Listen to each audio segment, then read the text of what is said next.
Regional director علامہ Iqbal open university Fayyaz Khan صحرائی نے داخلہ مہم کے سلسلہ میں ننکانہ صاحب کا دورہ کیا۔ تفصیلات کے مطابق وہ مختلف ٹیکنیکل اداروں اور مدارس میں گئے اور وہاں زیر تعلیم طلباء طالبات کو علامہ اقبال اوپن یونیورسٹی کے فاصلاتی نظام تعلیم اور حالیہ داخلہ مہم کے بارے میں آگاہی دی۔ Regional director Fayaz Khan Sahrai government vocational training institute Morkhanda, vocational training institute بچے کی مین کیمپس ننکانہ صاحب، گرلز کیمپس ننکانہ صاحب، حاجی عبدالحمید دستکاری اسکول اور صنعتزار اسکول میں گئے اور وہاں مختلف علوم اور ہنر سیکھنے والے طلباء طالبات کو علامہ اقبال اوپن یونیورسٹی کے فاصلاتی نظام تعلیم کے بارے میں بتایا۔ انہوں نے بتایا ہے کہ علامہ اقبال اوپن یونیورسٹی ملازمت پیشہ افراد فنی تعلیم حاصل کرنے، طلباء طالبات بالخصوص گھریلو خواتین کو گھر بیٹھے آسانی کے ساتھ میٹرک سے پی ایچ ڈی تک عالمی معیار کی تعلیم فراہم کر رہی ہیں۔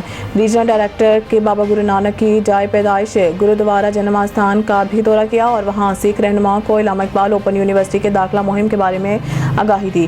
سکھ رہنماؤں نے اپنی کمیٹی کی طرف سے ریجنل ڈائریکٹر کو ہر ممکن تعاون کی یقین دہانی کروائی۔ باتزا ریجنل ڈائریکٹر فیاض خان صحرائی نے ڈسٹرکٹ ایجوکیشن آفیسر سیکنڈری رائے نجیب اللہ کے ہمراہ government Guru Nanak higher secondary school اور گورنمنٹ گریجویٹ کالج برائے خواتین میں یونیورسٹی کے امتحانی مراکز کے دورے کیے۔ انہوں نے امیدواروں کو کہا ہے کہ وہ اپنے اگلے سیمیسٹرز کے داخلے مقررہ تاریخ سے پہلے لازمی جمع کروا دیں۔